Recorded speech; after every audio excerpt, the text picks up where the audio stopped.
Marguerite Seek has chosen a very well-known Indian folktale for retelling in English. Children and adults alike are fond of folktales, which are often amusing and sometimes instructive. It was dark. Thick black clouds covered the evening sky. The thunder roared and the strong wind shook the branches and leaves of the trees in the forest. Pit, pat. Pit, drops of rain fell. Then the lightning flashed and split the black sky with its blinding light. Soon it was raining heavily. An old tiger ran through the rain looking for shelter. He was wet and cold and his cave was far away. While hurrying to his shelter he saw an old hut. With a sigh of relief the tiger crawled under the thatched roof and lay down by the door. Except for the sound of the rain all was quiet. Before he could nod off, however, he heard something heavy being dragged inside the hut.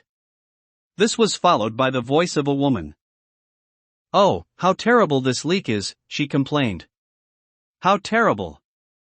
I would rather meet a tiger in the forest than have this leak in my house." A leak, the tiger thought. What is a leak?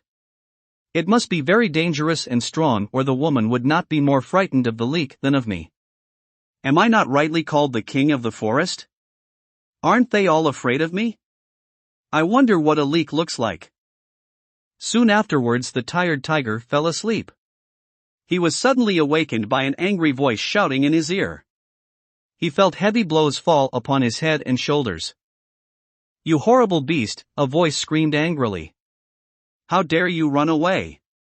How dare you make me walk about in the middle of the night trying to find you?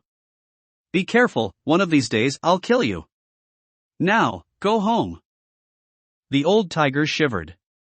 This must be the leak who has come out of the hut. I'd better do as he says or he will kill me.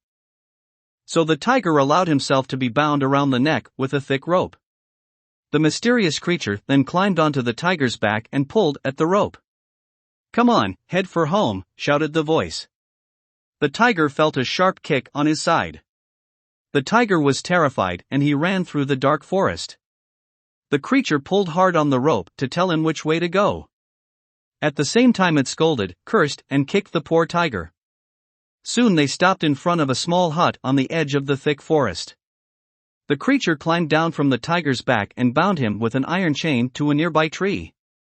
Then he went inside the hut. The tiger could not free himself from the chain, so he had to spend a miserable night under the tree. Who was this creature who was able to capture such a large and dangerous tiger? Let's find out. On the afternoon of that day, a potter had arrived home after a hard day's work. He was tired and thirsty. He had asked his wife for some palm wine. The more he drank, the better he felt. When he had drunk all the wine, he no longer felt tired. When the storm began, the potter suddenly remembered that he had left his donkey tied under a tree. He rushed out of his hut to take the animal into the stable. You can imagine his anger when he discovered that the donkey was not there anymore. The only thing left was its chain. "My stupid donkey must have run off into the forest," he grumbled. "When I catch him, I'll give him a good beating." The potter walked through the wet forest. When it became dark, he often stumbled over roots and fallen branches. With each step, the potter felt angrier and angrier with his donkey. "When I catch him, I'll tie him up under the tree all night," he muttered to himself. Hours later, the potter reached the old woman's hut. There he saw an animal sleeping in front of the door. "There he is," he shouted. "There he is, the stupid animal." The drunken potter did not notice the difference between the donkey and a tiger. He kicked and beat the sleeping tiger. He then jumped onto the frightened animal's back, rode it home, and then tied it up with the iron chain. Next morning, the villagers who passed the potter's house looked in amazement at the tiger tied to the tree. Soon the news spread throughout the village that the potter had caught a tiger and tied it to a tree in his yard. All the villagers praised his courage. They also thanked him because the tiger had eaten many of their goats and buffaloes. They had tried to catch him for many years but had failed. Of course, the potter said that he had done nothing of the sort. He said that he had only brought his donkey home. He did not understand how a donkey could change into a tiger. When he saw the tiger, he fainted. Nobody, however, believed the potter's story. The villagers even praised him for being modest. Soon the potter became famous. Everybody who met him called him the brave potter. The simple potter himself never understood why. A few years later, war broke out between the potter's country and a much stronger neighbor. The king immediately gathered a large army. But he realized that it was not strong enough to save his country from defeat. He needed a hero to lead his army. Where could he find such a brave man? The king hurriedly called his ministers together and asked their advice. One of the ministers remembered the story of the brave potter. "Your Majesty," the minister said, "I know someone who can lead our army." The king immediately sent a messenger to the potter's house. When the potter realized that he had been made general of the army, he became frightened. The king had ordered him to go to the palace the next day. How could he, a poor ignorant potter, become the general of the army? He had never carried a sword, nor had he ever ridden a horse. "Oh, I shall die because of that stupid donkey," groaned the potter to his wife. "He has only brought us trouble." The next day he went with his wife to the capital. The king was pleased to see him and ordered the potter to lead the army into battle the next day. The enemy were not far from the gates of the city. A splendid house had been prepared for the potter and his wife. The horse which would carry him into battle was ready in the stable. That night the potter could not sleep. He was nervous and worried because he did not know how to ride a horse. "If I fall off, everybody will laugh at me," he thought. "I will get up very early tomorrow and practice riding the horse." At dawn the potter woke up his wife and they went to the stable. They saw the beautiful black horse ready for its new master. "Oh, how tall he is," sighed the potter. "I shall never be able to climb onto his back."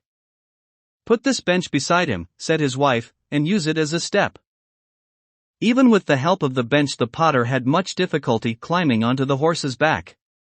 When he was finally seated, he found that the saddle was very slippery. "Please tie my feet to the stirrups, dear wife," said the potter, "otherwise I shall certainly fall off." His wife found some rope and bound her husband's feet tightly to the stirrups. She then passed the rope underneath the horse and tied the two stirrups together. She also passed a length of rope around the potter's waist and tied him to the saddle. "Now please tie my hands to his neck," said the potter. Meanwhile the big black horse was impatiently pawing his hooves on the ground. When the potter's wife tried to pass another rope around its neck, the horse suddenly jumped free. It galloped out of the stable with the potter hanging like a sack of rice on its back. Only the ropes kept him from crashing to the ground. The potter held tightly to the horse's neck and prayed to all the gods to save his life. After galloping through the quiet streets, the horse crashed through the city gates and raced across the open fields. It leapt over fences and streams, and began to head for the enemy's camp. When the potter realized where they were going he tried harder than ever to stop the horse. He pulled wildly on the reins, but it was no use, the horse galloped on. When they passed a young tree the potter grabbed a branch. But the horse did not stop. Instead the tree was pulled out of the ground. A sentry from the enemy camp saw the potter galloping towards the camp with a tree in one hand and his reins in the other. That must be the general who captured a tiger with his bare hands, he thought. Now he has uprooted a tree with only one hand. He is not an ordinary man, he's a giant. Run, run, save yourselves. The famous tiger general is coming at the head of a large army to attack us. He has the strength of a giant. He has uprooted a tree with one hand.